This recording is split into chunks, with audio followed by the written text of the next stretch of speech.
Hello and welcome, my name is Mike Ratzlaff, yes, that's right, Ratzlaff, and I am known on the GZDoom forums as Sir Robin. When I played Ultima Underworld I always used to pick the red-headed guy as my avatar and name him Sir Robin after the character from Monty Python. This video is a demonstration of my in-development project I am calling GZDoomUW Take Two.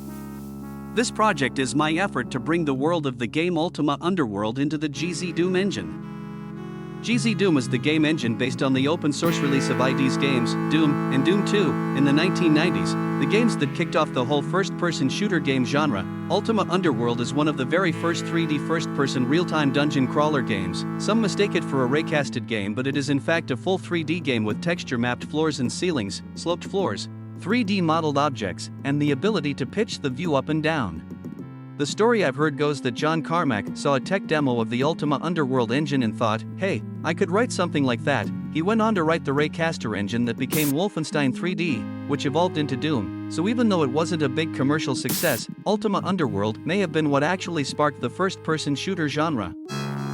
I began this project a few years ago when I found that someone had made some of the Ultima Underworld maps into Doom levels. They were a loose interpretation of the levels, so I set out to see if I could create something more accurate. I wrote a script to extract the textures and map geometry from the Ultima Underworld data files and convert them into the UDMF format that GZDoom could read.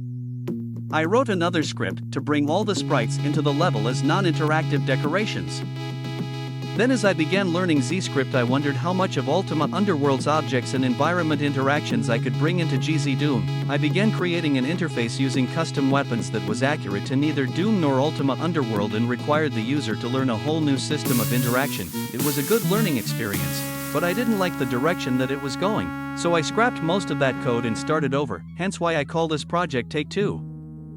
My objective with this project is to create an interface using existing controls that are already familiar and intuitive to players of GZDoom engine games. The purpose of this video was to show some of the work I've done so far and some ideas I have to introduce to the game. Please note that this is very much a work in progress, that many things are still not implemented, that some things are glitchy, and that many things are implemented as stand-ins until I get the full feature coded.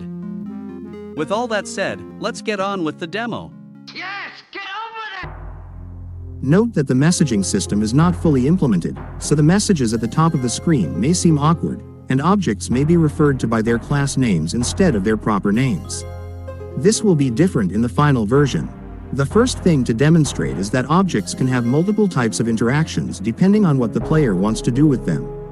The standard Doom use key will always perform the default action, or the most common action, for that object. If I Doom use on a wall, Doom Guy will try to find a door or switch on that wall to activate, and he grunts if he cannot.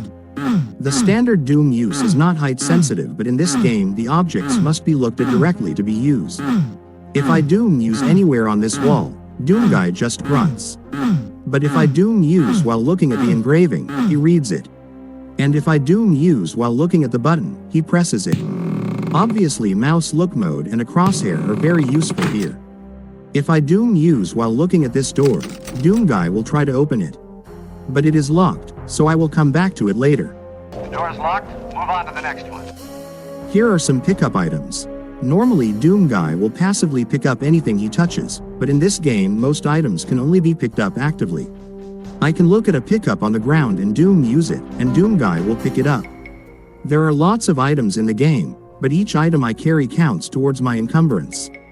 The higher my encumbrance is, the slower I move, the shorter I jump, and the faster I drown. So I only want to pick up things that seem important or useful. If I Doom use on a non-hostile NPC, I can open a dialogue. This is Strife's conversation system, just to stand in until I get mine coded. And so we've seen that the Doom use can do the default action on the object the player is looking at. And that default action can be to look, to use, to pick up, or to talk to, depending on the object the player is looking at. And all of these actions so far are instantaneous actions, they happen as soon as I use them. Now let's try something else. If I Doom use on this berry plant, Doom Guy will pick the berries off it and eat them, for a small health boost. But it doesn't happen instantaneously. An action icon appeared while Doom Guy was picking the berries. This was a timed event. While a timed event is happening, if the player moves away from the object being acted upon, or does another action, the first action will abort. Some actions take longer than others, and actions taking longer than 1 second will have a progress bar displayed. If I use again on this plant, I am told that there are no more berries to pick. The plant itself cannot be picked up because it is firmly rooted to the ground. This is a good time to mention that some objects are used differently if the player is crouching while using them. So I crouch and do a use on the plant again, and Guy begins to uproot it. Once it is uprooted, I can stand up and use it to pick it up, just like any other pickup. If I use on the berry plant, Guy will pick the berries. But if I crouch and then use it, he will uproot it with the berries intact. This is useful if I need the berry plant as a crafting ingredient. And if I have a quest to bring 10 berry plants to the garlic farmer of Honeywood, I'd only have to find 9 more after this. Now let's go take a look at the grate I saw over there earlier, shall we? If I use while looking at the grate, Guy tells me that, yup, it's a grate alright. If I get a little closer and do it again, he might see something that he didn't before. The look action can sometimes give more detail about an object when the player is closer to it. For example, Guy is unable to read the inscription from here, but when I get closer and try again, well, he still can't read it. I guess Space Marine training didn't cover ancient languages. Let's go back to the grate. If I crouch and use, Guy reaches in and searches for an item to pull out. Notice the progress bar on this action. If I stand up, the action is aborted. If I start again and move away, the action is aborted again. To complete the action, I must keep Guy near the grate until he is finished. And what has he found? Just some random bone? Well, let's see if there is anything else in there. Sometimes valuable items are lost in the grates, sometimes just junk. Let's go take another look at that door. If I use it, Guy will try to open it and find that it is locked. If I crouch and use it, Guy will take a peek through the keyhole. It is useful to know what is on the other side of a door. Does it lead somewhere interesting? Is there treasure? Are there monsters? Note that while I can see on this side of the door, Guy's body is still on the other side of the door, so any actions he does will happen on that side. However, if I have a telekinesis spell active, actions can be performed on this side of the door. Imagine that this door is locked and that there is a switch here on the wall to open it. I could cast a telekinesis spell, then peek through the keyhole and use the button to open the door. Luckily I know where to find the button to open this door, and I saw a pile of coins in there, so let's go in and look at that now. I know that if I use on the pile of coins, Guy will try to pick it up. I notice a lot of bloodstains and random bones scattered around this innocent-looking pile of coins, and that gives me pause. I'd like to take a closer look at that pile of coins, so I crouch and do a use on it. This triggers the examine action, where Guy will take a close look at an object and do a spot check and a lore check, and try to learn more about the object. He didn't find anything, but I'm still suspicious, so I'd like to try something else. I want to try to talk to the coins. But how can I do that? Talking is a default action for an NPC but not for a pickup item. So how do I perform a non-default action? My idea in designing the interface for this game was to use existing game controls in an intuitive way. GZDoom provides 5 buttons to interface with the inventory, and they are Next, Previous, Query, Use, and Toss. Classic Doom didn't have an inventory bar, but derivatives such as Heretic and Hexen did, so players are familiar with that and already have these buttons mapped on their controllers. I had the idea to put my game's interface into objects in the inventory bar, so that the player can interface with them there using these controls that they're already familiar with. So, a demonstration. I'll start by switching to the Alt HUD because it's easier to see the inventory bar there. Eventually I'll write my own HUD, but for now I'm using this. I see that I have several items in my inventory already. The one I'm interested in is the Actions button on the far right, so I go there and query it. It tells me that I can use this object to show or hide the rest of the action buttons. I do an inventory use on it and the rest of the action buttons appear to the right. The buttons are Talk, Take, Look, Fight, Use, and Sleep. 4 of these actions we've already seen demonstrated with default actions. The Sleep button is new. Ultima Underworld didn't have a sleep button anywhere on the interface, you just had to have read the manual to know that sleep is the F10 key on the keyboard. To make it easier I put a sleep button here with the other buttons. Sleeping will recover health and mana, and certain actions done before sleeping will trigger a dream sequence. Dream sequences will have challenges that, when completed, will give information about active quests or give character ability upgrades. I can't bring objects from the real world with me into the dreams, nor can I bring objects from the dreams back into the real world. Or maybe I can find a way? Sleeping recovers health and mana, but also consumes food. If I want to have long dreams with the best chance to complete the challenges, I must remember to go to sleep on a full stomach. The other button to note is the fight button. Using this will toggle combat mode on and off, and Doom Guy will wield or stay his weapon accordingly. With a weapon drawn, Doom Guy will run slower and jump shorter. There is a ledge grabbing mechanic in the game when jumping, but Doom Guy is unable to grab ledges with a weapon in his hands. Doom Guy cannot swim with a weapon, and will drop any wielded weapon if he falls into a liquid. If the weapon falls into the liquid, it may not be recoverable. All NPCs have an opinion about me, and that opinion will affect things like dialogue options, quest offerings, and shop prices. If I enter a peaceful area with a weapon drawn, NPCs will become apprehensive, and their opinion of me will drop. I will miss out on certain dialogues and quests unless I do minor quests to appease them and raise their opinion of me. For these reasons and more, I don't want to walk around in combat mode with a weapon drawn unless I am actively engaging a foe in combat. Another feature of the action buttons is that I can hide individual buttons by doing an inventory toss on them. If I don't plan to use all of the buttons anytime soon, and I don't want them cluttering up my display, I can hide the ones I don't want to see by tossing them. Toggling the actions button will bring them all back again. I can use this feature to customize my interface.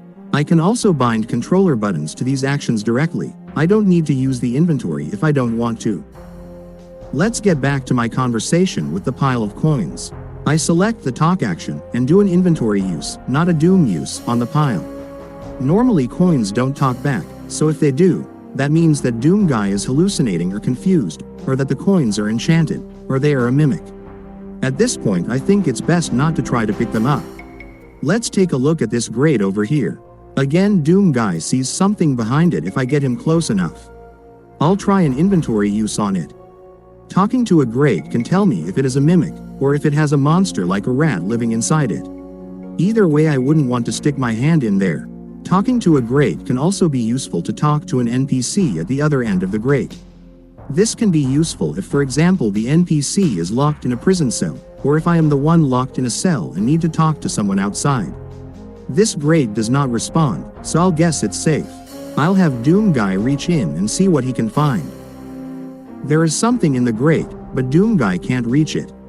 Maybe if I can find the other side of the grate, he would be able to get it from there. I am curious about this wall. If I Doom use on it, Doom Guy just grunts. But I want him to take a closer look, so I select Examine and do an inventory use while looking at the wall. Doom Guy does a spot check to see if he notices anything unusual about the wall. And look at that, he has found a hidden door. Let's take a look through the keyhole. I don't see anything dangerous in there, so let's go in. Here is the other end of that grate. I'll have Doom Guy look at it and talk to it, just to be sure. It seems safe, so I'll have him reach in and see if he can grab that object from here. He still can't reach it from this side, so what should I do? I notice this wood pole over here. I'll grab that and try poking the grate with it. I can't reach the object from here, so I'll get closer and try again. Doom Guy says that he was able to knock the object out the other side of the grate, so let's go back over there. Now might be a good time to point out that a pole can be used to press buttons from further away than Doom Guy could do with his bare hands. This will be useful if I find a switch that is out of reach and I don't have any telekinesis spells available. Let's go continue back to the first side of the grate. Over here I see a necklace. That must have been what was stuck in the grate. I'm done with all of this for now, so let's go see what's on the other side of the room. I notice a wall with another engraving and another grate. Doom Guy still can't read the writing, the poor guy. He sees something behind the grate, but the bloodstain on the ground there makes me hesitant to stick my hand in there. I'm going to talk to it and see what happens. Next I'll try poking it with this pole. And it broke my pole. Yeah, I'm definitely not sticking my hand in there. One more thing I'd like to mention is that the standard Doom use can only be used on walls and object, not planes like ceilings and floors. For that I definitely have to use the action buttons. For example, I can use the pickup action on a dirt floor and Doom Guy will dig in the dirt. Once in a while he'll turn up a stone, which can be useful if I have a slingshot and I'm completely out of ammo for it. It also may turn up some lost treasures, if I knew exactly where to dig, or if I just get lucky. This brings us to the end of this video. I still have a lot of functional features to demonstrate, even more object interactions, equipment management and the paper doll, passages, doors, containers, mining, crafting, swimming, and fishing. But this video has been long enough, so I'll stop here and show those in the next video. Thank you for watching, and please leave your comments and feedback. Remember that I am not a professional or experienced video game designer, just a guy doing this for fun in my free time. Goodbye, until next time.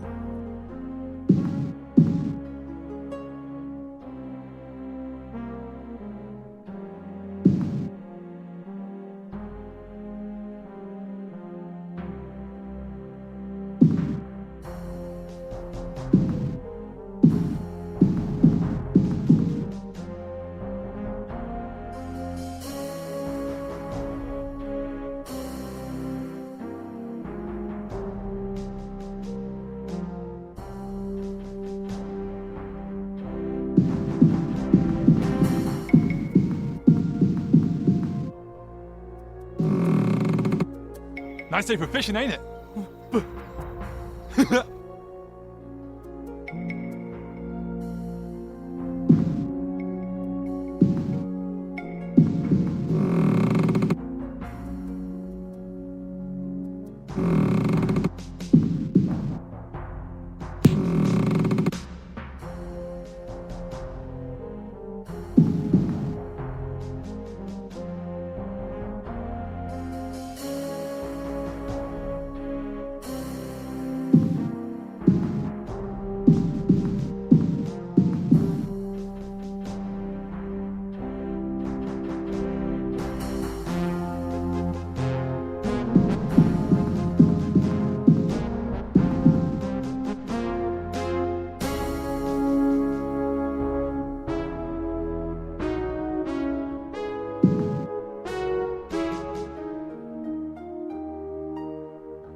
Papa was a rolling stone. I wanna rock. Do we wanna get rocked? Live